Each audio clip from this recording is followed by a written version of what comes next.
Nawala ang mundo sa akin nang pumanaw si Javier, isang kwento ng pagdurusa at muling pagkabuhay sa gitna ng probinsya. Hello, ako si Raya, 28 taong gulang. Lumaki ako sa isang maliit na bayan sa Batangas, kung saan tahimik ang gabi at mainit ang araw. Nang mawalan ako ng asawa, si June, nawala ang ilaw sa bahay namin. Kasabay nito, ang pag-asa ko para sa anak namin na si Emil, 12 taong gulang noon, ay unti-unting nasusubo. Nangyari ito isang mainit na hapon sa Lipa, Batangas. Ang lungkot ay bumalot sa amin nang pumanaw si June, ang aking asawa, dahil sa isang aksidente sa trabaho. Si Emil, na anak namin, ay tahimik lang, nakaupo sa tabi ng bentilador na hindi umaandar, niyayakap ang kanyang mga tuhod. Hindi niya ako pinatingnan, ngunit sinabi niyang, "Ma, kakayanin ko ito. Dasalan mo lang ako." Ako naman ay tumayo sa harap ng lumang salamin sa pasilyo, suot ang itim na damit na hindi ko na naisusuot mula ng huling burol. Ang damit na iyon ay dati niyang sinasabi na bagay sa akin, mahigpit sa baywang, hanggang sa ibabaw ng tuhod, at gawa sa velvet na tila kumakapit sa katawan. Hindi ko sinusuot iyon para sa kanya, isinusuot ko ito para sa sarili ko. Kailangan kong tandaan na bago ako maging biyuda, isa rin akong babae. Sa bahay namin, unti-unting naging malamig at tahimik ang bawat araw. Pinapalambot namin ang tinapay sa gatas para hindi masaktan si Emil sa mga ngipin niya. Ang mga sapatos niya, bulok na sa ilalim. Pinipilit niyang magtrabaho sa palengke, nagdadala ng mga supot o naghugas ng sasakyan, pero dahil bata pa siya at payat, halos tinatanggihan siya ng mga tao o binibigyan lang ng kaunting pagkain. Tuwing gabi, naririnig ko siyang umiiyak sa kabilang kwarto, habang ako'y nakahiga sa luma naming sofa, nakabalot sa isang kulay burgundy na satin na pambahay. Ang buhok ko, nakakalat sa unan, at iniisip ko na kung maitatago ko pa ang kahit kaunting bakas ng babaeng dati kong pagkatao, ang may payat na baywang, ang mga labi na may kislap, hindi ako tuluyang mabubuwal. Isang hapon, tinanong ko si Emil, "Anak, kung makahanap ako ng trabaho, magagalit ka ba?" Dahan-dahan niyang tiningnan ako. Matapos ang mahabang katahimikan, tumango siya. "Gawin mo ang kailangan mo, Mati." Sa gabing iyon, nagbihis ako ng asul na seda na parang langit, at sinuot ko ang mga matataas, pero komportableng takong na matagal ko nang hindi ginagamit. Tinakpan ko ang mukha ko ng manipis na panyo at sumakay ng bus papuntang lungsod ng Batangas. Doon, sa isang pabrika ng tsokolate, naghahanap sila ng mga tagalinis. Ang amo, isang lalaking may malalim na mga mata at pagod na mukha, ay tiningnan ako ng matagal. Sa wakas, sinabi niya ng may kalakasan sa boses, "Magsisimula ka sa Lunes. Nandyan ang uniforme mo sa reception." Pag-uwi ko, si Emil ay gising pa, hinihimas ang kanyang mga braso sa paligid ko, parang pinoprotektahan ako ng buong puso. Ang kamay niya ay maliit pa rin, isang anak pa rin. At sa unang pagkakataon sa loob ng maraming buwan, umiyak ako nang hindi nagtago.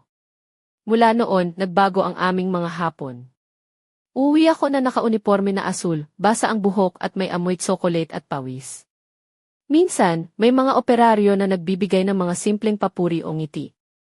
Sinasabi ko ito kay Emil habang siya ay naghahain ng tsaa na may damo ng lemon balm, hinahaplos ang manggas ko na parang pinapasimple ang mga kulubot ng araw. Isang gabi, para sa unang pagkakataon sa maraming taon, hindi ko sinuot ang lumang t-shirt ko para matulog, kundi isang lilang kamisola na gawa sa satin na matagal ko nang itinago sa ilalim ng aparador. Tinipon ko ang buhok ko sa isang maluwag na bun at nilagyan ko ng kislap ang mga labi ko. Pumasok si Emil na may hawak na tasa ng tsaa, huminto at tumingin sa akin. "Ma, ang ganda mo ngayon," sabi niya, bumababa ang tingin niya. May bumagsak sa loob ko, hindi lungkot, kundi isang di inaasahang lambing. Alam kong tayo ay nagtutulungan sa kanilang tahimik na paraan, pero wala pa kaming alam kung ano ang susunod na mangyayari. Sa bayan ng Lipa, ang mga pag-ulan tuwing Setyembre ay dahan-dahan lang bumabagsak, na parang hindi gustong umiyak ang langit. Sa isang hapon, habang naghihintay ako sa hintayan sa tapat ng palengke, nakita ko siya sa unang pagkakataon. Nakasuot siya ng cream na jacket na may manipis na sinturon, isang burgundy na sombrero na bumabalot sa maputlang mukha, at mga guwantes na hindi naman kailangan pero nagpapaganda sa kanyang hitsura. Nang dumaan siya sa tabi ko, isang bango ng melon at vanilya ang lumipad sa hangin. Lumingon siya at tumingin sa akin ng matagal. "Pasensya na, hindi ka ba si Olga?" Tanong niya habang nakayuko ang ulo. Sandali akong natigilan. Ang pangalang Olga ay matagal ko nang hindi naririnig, mula pa nang lumipat ang isang matandang kaibigan namin sa Veracruz. Hindi ako si Raisa, sagot ko. Ngumiti siya. Ako si Lila. Nag-aral tayo sa internado sa San Luis. Naalala mo ba? At, alam ko agad kung sino siya, ang mahahabang pilik mata, ang amoy ng pabango, ang mga araw nang lumabas siya sa dormitoryo na naka-open ang maluwag na shirt ng lalaki at medyas na hanggang tuhod. Ang buong pasilyo ay pinag-uusapan ang kanyang mga pakikipagsapalaran, samantalang ako ay tahimik lang na nanonood, may nararamdaman na hindi ko maipaliwanag. Sakay kami sa bus pabalik sa lungsod ng Batangas. Umupo siya sa tabi ko, nakatawid ang mga binti na nakabalot sa itim na medyas, na may bahagyang nakikitang itaas ng kanyang mahabang botas. Ang jacket niya, na bukas, ay nagpakita ng isang blusang may burda. Tinitingnan siya ng mga tao sa bus, samantalang ako, suot ang uniforme ng trabaho, ay parang anino lang. Ikaw, ano ginagawa mo? Tanong niya, inaayos ang kanyang buhok gamit ang mga daliri. Naglilinis sa pabrika ng tsokolate. Alam mo na ang buhay, sagot ko. Ako naman, nagturo ako sa isang kindergarten, tapos nag-umpisa ulit mula sa simula, sagot niya na parang hindi mahalaga ang nakaraan. Simula noon, madalas na siyang dumating. Minsan, may dala siyang pandikoko. Minsan naman ay bigla na lang siya lalabas ng bahay na nakasweater na masikip, maikling palda, at ang amoy na matamis na hindi nawawala. Nang makita siya ni Emil sa unang pagkakataon, namula siya at niyuko ang ulo, di alam kung paano ay handle ang sarili. Ang gwapo ng anak mo, sabi ni Lila habang hinihimas ang pisngi nito. Parang tatay niya. Tumango ako, hindi ko alam kung tatawa o pipigilin ang hininga. Minsan gabi, habang nililinis ko ang kusina, pumasok si Lila nang hindi ko makatok. May hawak siyang uniforme kong asul na pangtrabaho. Pwede ba ito subukan? Tanong niya na may ngiting misteryoso. Hindi ko alam ang sasabihin. Pumasok siya sa banyo, at nang lumabas, walang sapatos, naka-unipormeng bahagyang bukas, basa ang buhok. Para bang naging mabigat ang hangin. Si Emil, nakatayo sa pasilyo, froze. Ang tingin niya, mula sa mga binti ni Lila na tinatakpan ng borda ng medyas, hanggang sa mga mata nito, ay walang kalinawan. Sa tingin mo bagay sa akin, tanong ni Lila, ngunit ang mga mata niya ay nakatingin kay Emil. Hindi ko masagot. Masakit ang dibdib ko, na parang may punit na nangyayari sa loob. Gabing iyon, narinig ko ang mga yapak ni Emil na hindi mapakali sa kwarto niya. Ang tunog ng kutson na kumikirot, ang hininga niya na tila pinipigil. Ang larawan ni Lila na nakasuot ng uniforme ko ay hindi ako pinatulog. Sa umaga, wala na si Lila. Sa mesa, iniwan niya ang isang sulat, salamat sa gabi. Maganda ka pa rin. Nandito lang ako kung kailangan mo. Hindi nagsalita si Emil sa almusal. Nang hinihiwa niya ang tinapay, tanong niya nang hindi tumitingin, babalik ba si Ginang Lila? Hindi ko alam ang sasabihin. Siguro mabango siya, parang dati ka, sagot ko lang. Ang linyang iyon ay tumago sa puso ko na parang kutsilyo. May nagbabago na at natatakot akong malaman kung ano iyon. Continue. Ang pagkawala ni June ang nag-iwan ng malalim na sugat sa puso ko. Parang isang bangungot na di matapos-tapos sa maliit naming bayan sa Batangas. Ngunit sa kabila ng lungkot, kailangan kong magpatuloy, para kay Emil at para sa sarili ko. Ako si Raya, 28 taong gulang, isang ina na nag-iisa sa pag-aalaga sa anak namin na si Emil. Noong araw na yun, tila nagbago ang lahat sa aming tahanan sa Lipa. Masakit ang aking dibdib habang pinagmamasdan ko ang anak na nakaupo sa tabi ng bentilador na hindi umaandar, niyayakap ang kanyang mga tuhod na parang siya lang ang mundo niya. Ang kanyang mukha, bagamat bata pa, ay may taglay na matinding determinasyon at kalungkutan. Ma, kakayanin ko ito, ang tahimik niyang sabi, dasalan mo lang ako. Hindi ko naisip noon na ang mga salita niya ay magiging sandigan ko sa mga darating na araw. Ako'y nakatayo sa harap ng lumang salamin sa pasilyo, nakasuot ng itim na damit na velvet, mahigpit sa baywang, na dati niyang sinasabi na bagay sa akin. Hindi ko ito sinuot para sa kanya, kundi para sa sarili ko, upang maalala ko na bago ako naging biyuda, isa rin akong babae na may sariling buhay at damdamin. Sa mga unang linggo, unti-unting naging malamig ang bawat sulok ng aming tahanan. Pinapalambot ko ang tinapay sa gatas para hindi masaktan si Emil sa kanyang mga ngipin. Ang mga sapatos niya ay bulok na sa ilalim, ngunit pinipilit niyang magtrabaho sa palengke, naghuhugas ng mga sasakyan, o nagdadala ng mga supot, kahit na madalas siyang tinatanggihan dahil sa kanyang murang boses at payat na katawan.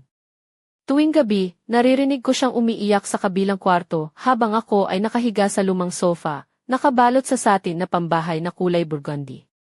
Ang buhok ko, nakakalat sa unan, at iniisip ko na kung maitatago ko pa ang kahit kaunting bakas ng babaeng dati kong pagkatao, hindi ako tuluyang mabubuwal. Isang araw, tinanong ko si Emil, "Anak, kung makahanap ako ng trabaho, magagalit ka ba?" Sa kabila ng lungkot, tumingin siya sa akin ng dahan-dahan at pagkatapos ng mahabang katahimikan, tumango. "Gawin mo ang kailangan mo, Mati." Sa gabing iyon, nagbihis ako ng asul na seda, sinuot ang mga takong na matagal ko nang hindi ginagamit at tinakpan ang mukha ko ng manipis na panyo. Sumakay ako ng bus papuntang lungsod ng Batangas, kung saan naghahanap sila ng mga tagalinis sa isang pabrika ng tsokolete. Ang amo, isang lalaking may malalim na mga mata at mukhang pagod, ay tiningnan ako ng matagal bago sinabi, "Magsisimula ka sa Lunes. Nandyan ang uniforme mo sa reception." Naglakad ako pa uwi ng gabi, at sa pagpasok ko sa bahay, si Emil ay gising pa, niyakap ako ng mahigpit, tila pinoprotektahan ako sa kabila ng kanyang maliit na kamay. Sa unang pagkakataon sa mahabang panahon, umiyak ako nang hindi nagtago. Mula noon, nagbago ang aming mga hapon. Uwi ako nabasa ang buhok, suot ang asul na uniforme na may amoy tsokolate at pawis. May mga lalaki sa pabrika na nagbibigay ng mga simpleng papuri o ngiti na siyang nagdudulot ng kakaibang saya sa akin. Sinasabi ko ito kay Emil habang siya ay naghahain ng tsaa na may damong lemon balm, hinahaplos ang manggas ko na parang pinapasimple ang mga kulubot ng araw. Isang gabi, para sa unang pagkakataon sa maraming taon, hindi ko sinuot ang lumang t-shirt ko para matulog, kundi isang lilang kamisola na gawa sa satin na matagal ko nang itinago sa ilalim ng aparador. Tinipon ko ang buhok ko sa isang maluwag na bun at nilagyan ng kislap ang mga labi ko. Pumasok si Emil na may hawak na tasa ng tsaa, huminto at tumingin sa akin.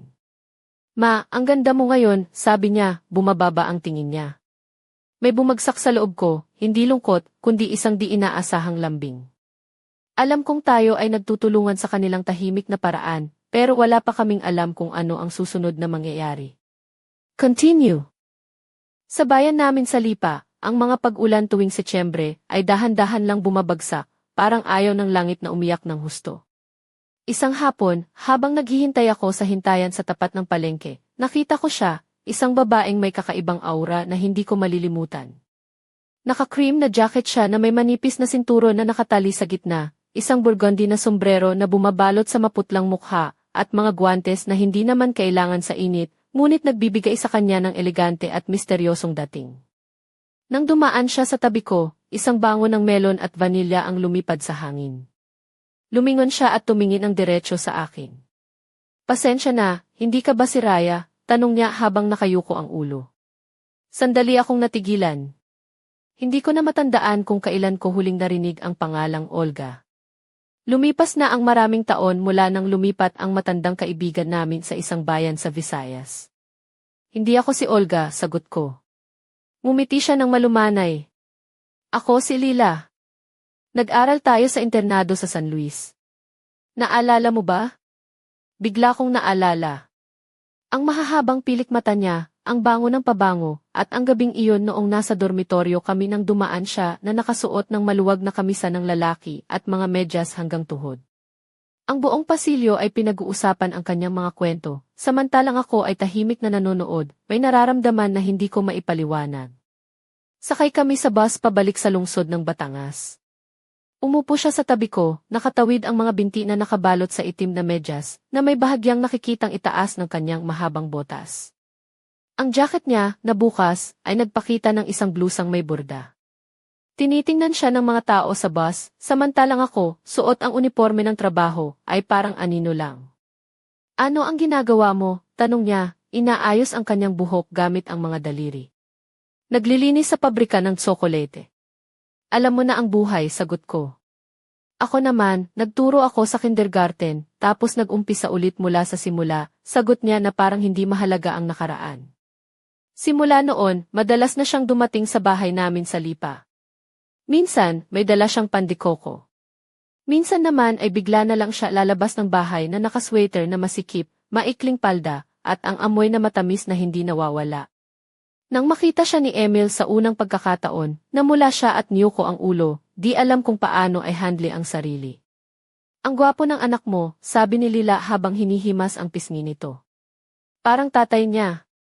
Tumango ako, hindi ko alam kung tatawa o pipigilin ang hininga. Ang presensya ni Lila ay tila nagdudulot ng kakaibang sigla sa aming tahimik na buhay. Ngunit hindi ko maalis sa isip ko ang pag-aalala at takot sa mga pagbabagong dala niya. Hindi ko pa alam kung saan ito patutungo, ngunit ramdam ko na hindi na kami babalik sa dati. Continue. Minsan, habang nililinis ko ang kusina sa aming maliit na bahay sa Lipa, bigla na lang pumasok si Lila nang hindi ko makatok. May hawak siyang uniporme kong asul na pangtrabaho, ang tela ay basa at malambot pa rin mula sa panibagong hugas. Pwede ba itong subukan? Tanong niya na may ngiting misteryoso sa mga labi. Hindi ko alam ang sasabihin. Bago ako makahingi ng paliwanag, pumasok siya sa banyo. Nang lumabas siya, nakabarefoot, nakaunipormeng bahagyang bukas, at basa ang buhok niyang malambot na dumadampi sa balikat. Para bang tumigil ang hangin sa paligid namin at ang bawat hininga ay naging mas mabigat. Si Emil, na naghihintay sa pasilyo, ay nanatiling nakatungo at tila na stone. Ang mga matang inosente niya ay dahan-dahang tumingin mula sa mga binti ni Lila na tinatakpan ng borda ng medyas, pataas hanggang sa mga mata nito na hindi niya maalis ang tingin. Sa tingin mo bagay sa akin, tanong ni Lila, ngunit ang mga mata niya ay nakatuon kay Emil, hindi sa akin. Hindi ko masagot. Ang dibdib ko ay parang pinipilas ng matalim na bagay mula sa loob. Naramdaman ko ang sakit na hindi ko maipaliwanag, parang may punit na hindi matatagpuan ang dulo. Gabing iyon, hindi ako makatulog. Naririnig ko ang mga yapak ni Emil na hindi mapakali sa kanyang kwarto, ang tunog ng kutson na kumikirot, at ang hininga niya na tila pinipigil. Ang imahe ni Lila na nakasuot ng uniforme ko ay paulit-ulit na sumasagi sa isip ko, hindi ako pinapayagang makatulog. Kinabukasan, wala na si Lila. Sa hapagkainan, natagpuan ko ang isang maliit na sulat na iniwan niya, salamat sa gabing iyon. Maganda ka pa rin. Nandito lang ako kapag kailangan mo. Hindi nagsalita si Emil sa almusal. Nang hinihiwa niya ang tinapay, tanong niya nang hindi tumitingin, babalik ba si Ginang Lila? Hindi ko alam ang sasabihin. Siguro mabango siya, parang dati ka, sagot ko lang, ngunit ang linya na iyon ay parang kutsilyo na tumusok sa puso ko. Alam kong may nagbabago at natatakot akong harapin ang mga pagbabagong ito.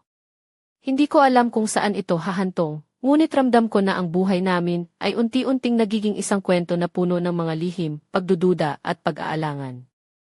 Continue. Dumating ang taglamig sa Lipa nang walang paunang babala. Hindi tulad ng ibang lugar na malamig ng biglaan, dito sa amin ay parang dahan-dahang pumapasok ang lamig, sumisingit sa mga siwang ng bintana, dumadaan sa mga pasilyong walang karpet, at pumapasok hanggang sa mga buto ng mga pagod na tao. Isang gabi, nagbihis ako ng mahabang sweater na kulay abo, abot hanggang sa hita, walang suot sa ilalim kundi mga pantyhose at ang malambot kong tsinelas. Kailangan kong maramdaman ang gaan, hindi sa labas kundi sa loob. Pumasok si Emil sa kusina habang naghahain ako ng tsaa na may damong tila, tiningnan niya ako ng bahagya at mumiti ng bahagya, pero may kirot sa mga labi niya. Ulit na naman walang uniforme, tanong niya sa mahinang boses. Gusto ko lang maramdaman na iba ako, sagot ko, nilalambing ang tinig. Hindi siya sumagot. Inayos niya ang kanyang scarf, bumalik sa kwarto niya, at isinara ang pinto ng marahan. Simula nang dumalas ang pagbisita ni Lila, may bagay sa akin ang gumalaw, parang ang presensya niya ay nagpapukao ng mga bahagi ng aking katawan at alaala na matagal nang natutulog. Nagsimula akong bumili ng mga maliliit na bagay para sa sarili ko, bagong shampoo na may amoy vanilla, coconut body balm, at mga manipis na medyas na may borda.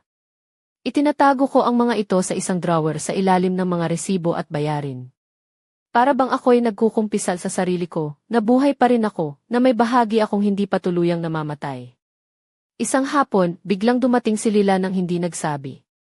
Suot niya ang pulang sweater na mahigpit na sumusunod sa hubog ng katawan niya, at isang maikling palda na nagpapakita ng kanyang mga hita na balot ng puting medyas. May dala siyang maliit na pastel de repolyo at isang ngiting walang pakialam sa mga mata. Hindi ko mapigilan na dumating, sabi niya habang pumapasok at tumitingin kay Emil na mailihim ng ngiti. Hi, kampyon, bati niya sa anak ko. Si Emil, natigilan, nagkahiya, at dali-daling tumakbo sa kwarto niya, dala ang mga takdang aralin. Naiwan kaming dalawa ni Lila sa kusina. Umupo siya, tinawid ang isang hita sa ibabaw ng kabila. Ang puting medyas niya ay kumikinang sa malabong ilaw. Nagkaroon ng biglang katahimikan na mabigat sa hangin. In love siya sa'yo, naisip kong sabihin sa kanya, hindi na mapigilan. Nagtaas siya ng kilay na parang sinubukan niyang baliwalain ang sinabi ko. Bata pa siya. Normal lang yan, sagot niya. Hindi normal ang ganito, bulong ko, halos hindi marinig. Teka, ikaw ba? Nagsiselos, tanong niya na kalmado lang, tila hindi siya nag-aalala. Walang sagot mula sa akin.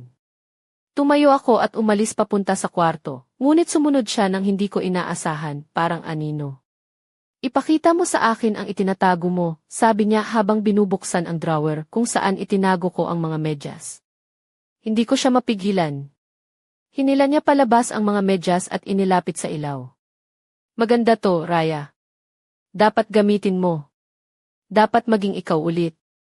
Lumapit siya sa akin, ang mga daliri niya ay dumampi sa leg ko at sa collarbone.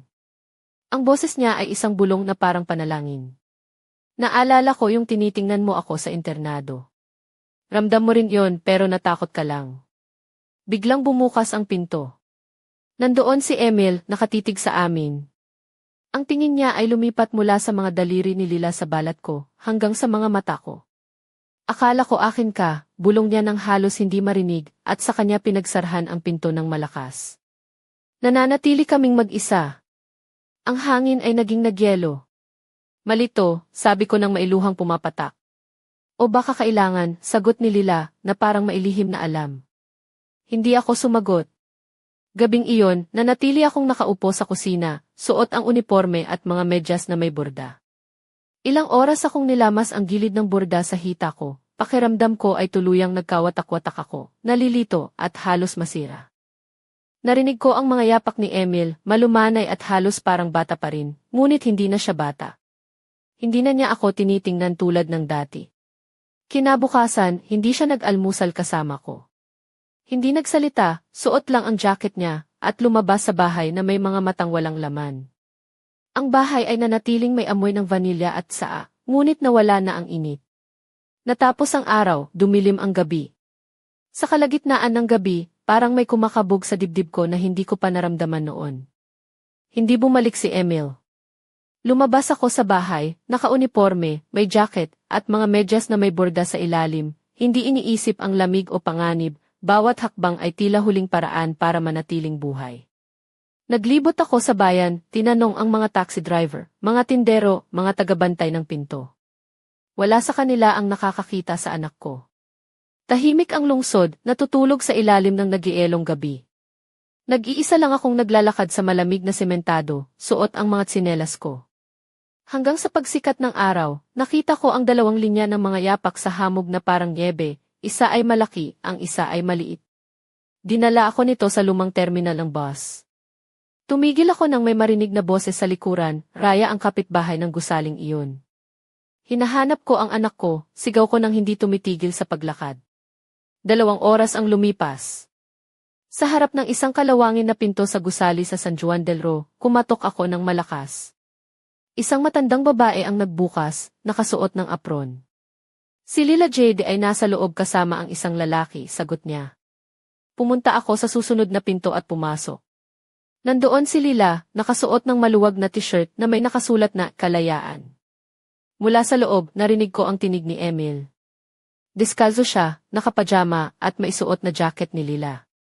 Tandaan mo, gusto kong maramdaman mo ang kawalan ko, para maintindihan mo kung ano ang ibig sabihin ng mawala ako, sabi niya nang nanginginig ang boses. Natulog ako sa sahig, hindi pumasok sa loob. Si Lila, nakatayo na walang emosyon, sinabi, inisip mo lang ang sarili mo, ang kalungkutan mo, at ang mga medyas mo. Gusto lang niya makita kang buhay pa. Hindi ko napigilan ang pagkabigla at sinuntok ko siya ng mabilis, puno ng galit. Kumirot ang kamay ko. Halos hindi siya nakaramdam. Gusto mo ba ng sakit, Raya? Dala mo ito sa balat mo. Lumabas kami. Hawak ni Emil ang kamay ko. Naglakad kami sa bakanting lungsod na parang mga tumatakas. Siya'y nakatsinelas, ako'y may medyas. Gabing iyon, niyakap ko siya habang natutulog ng mahimbing para sa unang pagkakataon mula nang mawala si June. Niyakap ko siya ng mahigpit. Patawarin mo ako, anak. Nawawala ako. Ako rin, mahina niyang sagot. Tahimik ang bahay. Tulog na si Emil, mahimbing at payapa, tulad ng dati bago pumanaw si June. Ako, nakaupo sa sofa, may hawak na malamig na tasa ng tsaa, mga ilaw naka-off.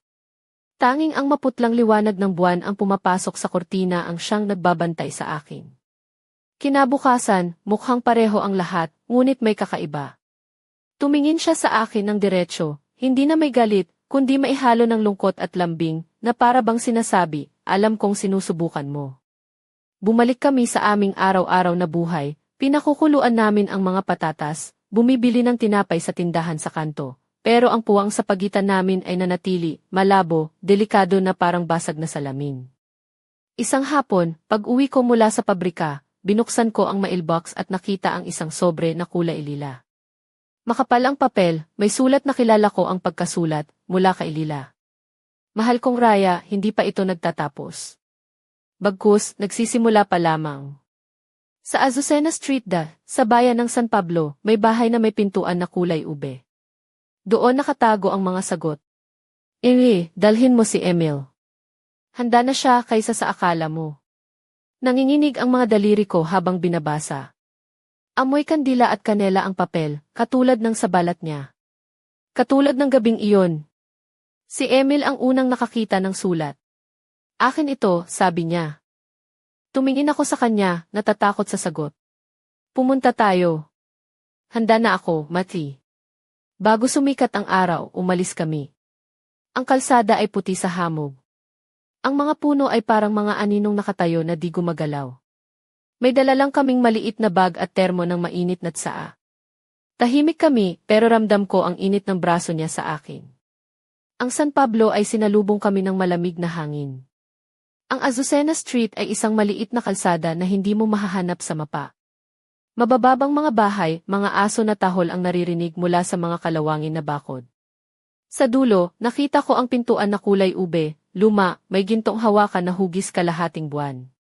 Sa harap, may babaeng may kulay abo na panyo at madilim na mga mata na parang abo ang naghihintay sa akin. Raya, hinihintay kita, sabi niya. Pasok kami sa bahay. Mainit ito, may amoy ng rosemary, kandila at usok ng fireplace. Sa mga dingding, mga lumang larawan ng mga babae sa ibang panahon, may suot na mahahabang damit, may mga nakasakay sa kabayo. Sa isang larawan, nandoon sina Lila, ako, at isang babae na si Ina. Naalala ko siya bilang isang bulong sa mga pasilyo ng internado. Galing ka sa lahi na hindi lang basta nabubuhay, sabi ng babae. Sila ang nakikita ang higit pa sa karaniwan, nagbubukas ng mga nais, nagsasara ng mga sugat, at minsan, sumisira. Hinawakan ko ang kamay ni Emil. Malamig ito, ngunit matatag. Hindi ka lang ina, Raya. Isa kang daluyan, isang apoy. Gabing iyon, hindi ako nakatulog.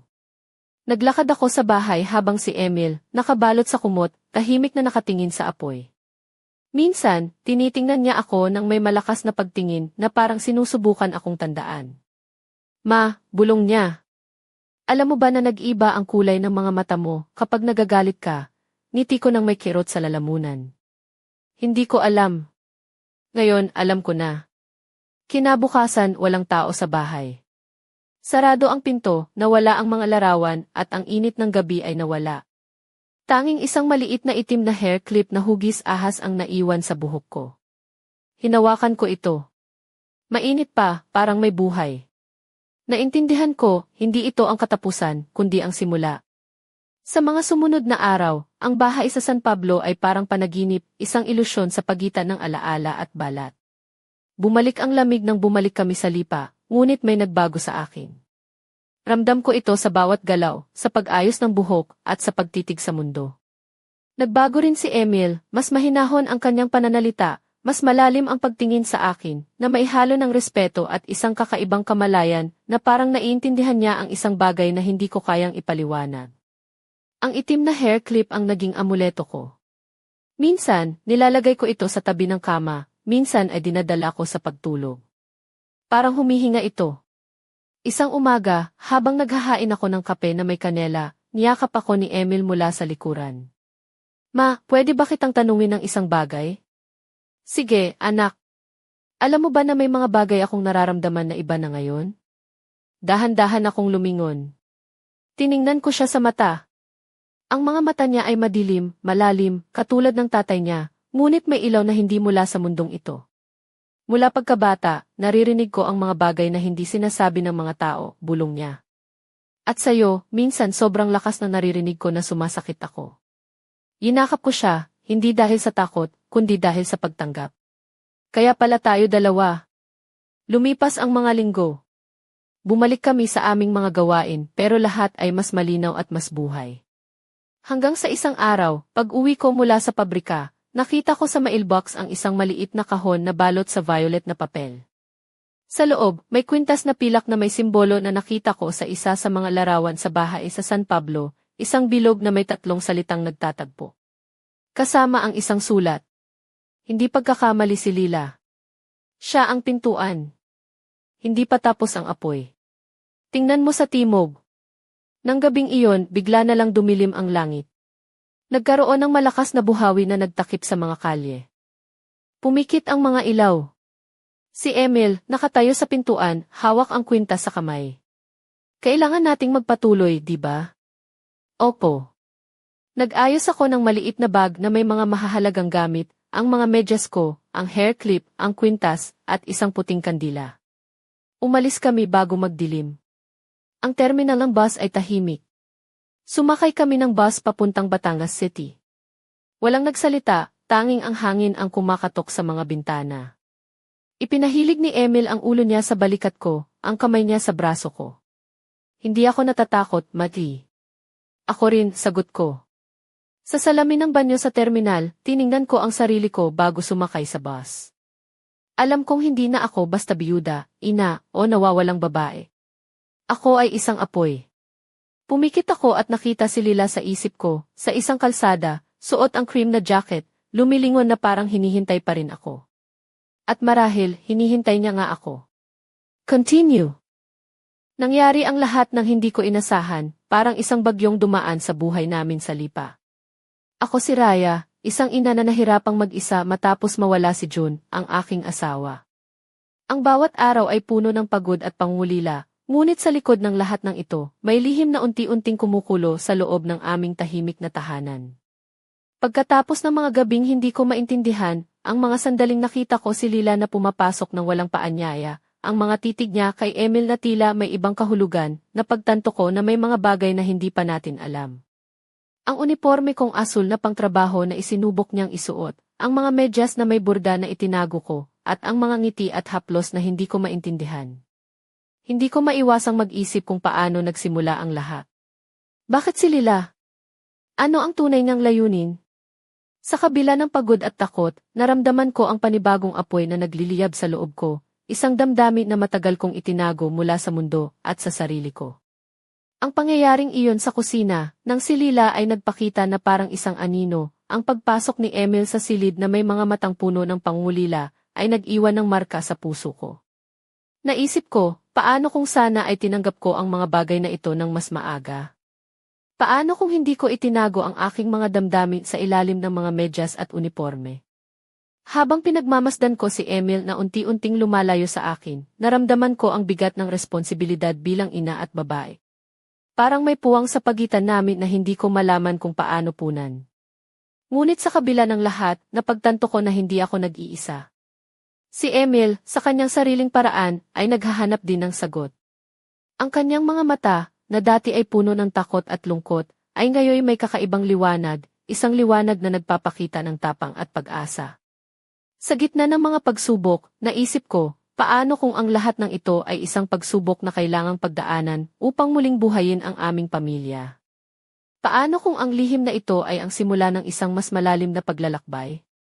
Habang pinipilit kong magpakatatag, nararamdaman ko ang panghihina, ngunit may isang tinig sa loob ko ang nagsasabing, hindi ka nag-iisa, Raya. May lakas ka na hindi mo pa natutuklasan. Hindi ko pa alam kung ano ang susunod na mangyayari, ngunit handa na akong harapin ang lahat, para kay Emil, para sa sarili ko, at para sa bagong buhay na unti-unti naming binubuo sa gitna ng unos. Continue. Akala ko tapos na ang lahat, na matapos ang mga gabi ng luha at mga araw ng pag-aalangan, makakabalik na kami sa dati. Pero nagulat ako nang may isang lihim na bumangon mula sa dilim, isang bagay na hindi ko inaasahan na babago ang lahat sa isang iglap. Isang hapon, habang nag-aayos ako ng mga gamit sa bahay, biglang tumunog ang pinto ng bahay namin sa Lipa. Hindi ko inaasahan na si Lila ang nasa labas, nakasuot ng maikling palda at pulang sweater na mahigpit na sumusunod sa bawat kurba ng kanyang katawan. Ang mga mata niya ay naglalagablab, puno ng misteryo at isang kakaibang sigla na hindi ko maintindihan. Handa ka na ba? Tanong niya nang may ngiti na halos magpahiwatig ng isang lihim.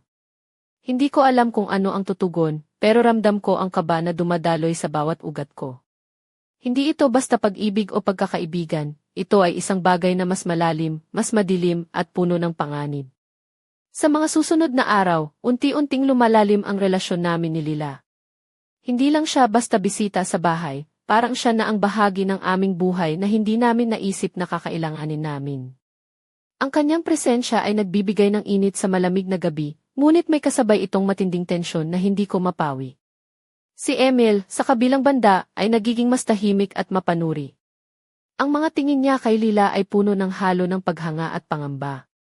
Hindi ko alam kung ano ang iniisip niya, pero ramdam ko na may mga bagay siyang tinatago. Isang gabi, habang nag-uusap kami ni Lila sa kusina, sinabi niya ng may halong seryoso at atraksyon, hindi mo alam ang kapangyarihan na nasa loob mo, Raya. Hindi ka lang basta ina. Isa kang apoy, isang daluyan ng pagbabago. Hindi ko maintindihan ang ibig niyang sabihin, pero ramdam ko ang kanyang salita na pumukaw ng isang bahagi ng aking pagkatao na matagal nang natulog. Ngunit hindi ito ang pinakamalaking sorpresa. Isang araw, natuklasan ko na may lihim si Lila na matagal niyang itinago, isang lihim na maaaring magbago ng lahat ng alam namin tungkol sa aming pamilya, sa aming nakaraan at sa aming kinabukasan.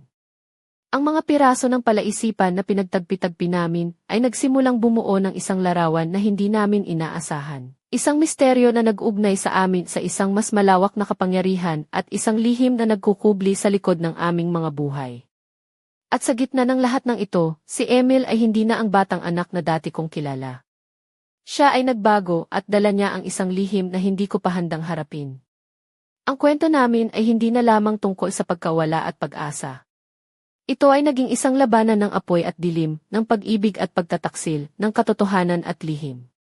At sa puntong ito, alam kong ang susunod na kabanata ay magiging mas madilim, mas matindi at puno ng panganib. Handa na ba ako? Hindi ko alam. Ngunit isang bagay ang sigurado ako, hindi na ito ang buhay na dati kong kilala. Continue. Hindi ko inasahan na ang lihim ni Lila ay isang daan patungo sa isang madilim na mundo na matagal nang nakatago sa likod ng mga ngiti at mga titig niya. Isang gabi, habang nag-uusap kami sa lumang bahay namin sa Lipa, nagbukas siya ng isang kahon na puno ng mga lumang litrato, dokumento, at kakaibang mga bagay na halos hindi ko maintindihan. Raya, sabi niya nang may malalim na tinig, ito ang dahilan kung bakit nandito ako. Hindi lang ako basta bisita. May tungkulin ako sa buhay mo, sa buhay ni Emil, at sa mga bagay na hindi mo pa alam. Nang buksan ko ang isa sa mga larawan, nakita ko ang sarili naming tatlo, ako, si Emil, at si Lila, ngunit sa isang ibang panahon, sa isang lugar na hindi ko pa nararating, na tila isang panaginip. Sa tabi ng larawan, may simbolo na hugis bilog na may tatlong linya na nagtatagpo, na pamilyar sa akin mula sa mga kwento ni Lila. Ang pamilya natin, patuloy niya, ay mayroong kapangyarihang nagmumula sa mga ninuno natin. Ito ang dahilan kung bakit may mga bagay na nararamdaman mo at naririnig si Emil na hindi alam ng iba. Hindi ko alam kung paano tumugon. Ang mundo ko ay unti-unting nagiging isang palaisipan, at ang bawat sagot ay nagdudulot ng mas maraming tanong. Ang pinakamasakit sa lahat, nalaman ko na si Emil ay hindi lang basta anak ko. Siya ay taglay ang isang kapangyarihan na maaaring magdala ng liwanag o dilim sa aming buhay. Isang gabi, Nakita ko siyang nakatayo sa bintana, nakatingin sa malayo, ang mga mata niya ay kumikislap na parang may ibang ilaw na nagmumula sa loob. Lumapit ako at hinawakan ang kanyang kamay, ngunit hindi niya ako tiningnan. Ma, bulong niya, hindi ako na ang batang anak mo. May mga bagay akong kailangang gawin, mga bagay na hindi mo pa naiintindihan. Naramdaman ko ang takot, ngunit higit sa lahat ay ang pagmamahal. Alam kong kailangan ko siyang samahan, kahit na hindi ko maintindihan ang lahat. Sa gitna ng mga lihim, mga kapangyarihan, at mga pagbabago, ang buhay namin ay naging isang labanan na hindi ko pinili, ngunit kailangan kong harapin. At habang nakatayo kami sa dilim ng gabi, ramdam ko na ang aming kwento ay hindi pa matatapos. Sa halip, ito ay nagsisimula pa lamang. Continue. Ang bawat araw ay naging isang pagsubok na puno ng matinding damdamin at hindi inaasahang pangyayari. Parang isang apoy na unti-unting lumalakas, na hindi mo mapipigil kahit gaano mo pa subukang apulahin. Ang aming buhay sa lipa ay naging isang entablado ng mga lihim, pag-aalinlangan at kapangyarihan na hindi ko akalaing mararanasan. Si Emil, na dati kong anak na payak at inosente, ay unti-unting nagiging isang tao na may dalang misteryo at lakas na hindi ko maintindihan. Ang mga tingin niya sa akin ay naglalaman ng maraming bagay, pagsisisi, pangamba, ngunit higit sa lahat, isang malalim na pagnanais na protektahan ako at ang aming pamilya. Si Lila, sa kabilang banda, ay naging isang apoy na naglalagablab sa aking puso at isipan. Ang kanyang presensya ay nagbibigay ng init sa mga malamig na gabi, ngunit pati na rin ay nagdadala ng panganib na hindi ko maipaliwanag. Ang kanyang mga salita ay parang mga sumpa at pangako na nagtutulak sa akin na tuklasin ang mga lihim ng aming nakaraan at ang kapangyarihan na dala namin. Sa isang gabi na puno ng dilim at katahimikan, naramdaman ko ang bigat ng mundo sa aking mga balikat. Ang mga pangyayari ay tila isang malaking bagyong paparating na hindi ko alam kung paano haharapin. Nang hawakan ko ang maliit na hair clip na hugis ahas sa aking buhok, ramdam ko ang init na nagmumula rito, parang ito ay buhay, isang paalala na may kapangyarihan akong taglay na hindi ko pa lubos na naunawaan. Ang aming kwento ay hindi na lamang tungkol sa pagkawala ni June, o sa pag-asa ni Emil at ako. Ito ay isang epiko ng pag-ibig, kapangyarihan, at pakikipaglaban sa mga puwersa na mas malaki kaysa sa amin. At sa dulo ng gabi, habang nakatingin ako sa mga mata ni Emil, alam kong ang aming paglalakbay ay papunta sa isang lugar na puno ng panganib, pag-asa, at mga lihim na hindi pa namin nahahayag. Ang apoy ay patuloy na naglalagablab. At sa gitna nito, kami ay nakatayo, handa o hindi, upang harapin ang hinaharap. Continue. Sa pag-ikot ng mundo, isang huling lihim ang unti-unting sumibol sa aming buhay sa lipa, isang misteryo na nagtatakip sa bawat hakbang namin ni Emil at ni Lila. Ako si Raya, isang ina na nilamon ng unos ng pagdadalamhati, pag-ibig at kapangyarihan. Ngayon, nasa harap ako ng pintuan ng isang bahay sa Azucena Street, San Pablo, na may pintuan na kulay ube, na tila nag-aanyaya sa akin sa isang bagong kabanata. Ang hangin ay malamig, ang gabi ay tahimik ngunit puno ng pangako. Hawak ko ang maliit na bag na may mga mahahalagang bagay, ang medyas na may borda, ang itim na hair clip na hugis ahas, ang kwintas na may kakaibang simbolo, at isang puting kandila. Kasama ko si Emil, na ngayon ay may mga matang puno ng tapang at isang lihim na liwanag. Pumasok kami sa loob ng bahay, na puno ng amoy ng rosemary, kandila at usok ng fireplace. Sa mga dingding, mga lumang larawan ng mga babae mula sa iba't ibang panahon, mga alagad ng isang kapangyarihan na matagal nang nakatago sa likod ng aming dugo. Isang babae na may mga matang kulay abo, na parang abo, ang naghintay sa amin. Raya, ang kanyang tinig ay mababa ngunit puno ng otoridad, hinintay kita. Ngayon, sisimulan ang tunay na paglalakbay. Habang nagsisimula ang kwento ng aming bagong buhay, naramdaman ko ang apoy na naglalagablab sa loob ko. Hindi lamang ng pagdurusa, kundi ng lakas, pag-asa, at muling pagkabuhay. Ang mga lihim ng aming pamilya, ang mga kapangyarihan na kasama namin, ay hindi na lamang isang kwento ng nakaraan, kundi isang pangako para sa hinaharap. Si Emil ay nakatingin sa akin, ang kanyang mga mata ay puno ng pag-asa at tapang. Handa na ako, hindi na tayo nag-iisa. At habang ang kandila ay unti-unting natutunaw, ang liwanag nito ay nagbigay daan sa isang bagong simula, isang simula na puno ng misteryo, panganib at pag-ibig. Hindi pa tapos ang aming kwento.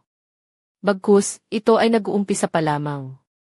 At sa likod ng bawat pintuan, sa bawat lihim na natutuklasan, ay may apoy na patuloy na naglalagablab, isang apoy na magbibigay liwanag sa madilim na daan na aming tatahakin. Ang tunay na laban ay nagsisimula na.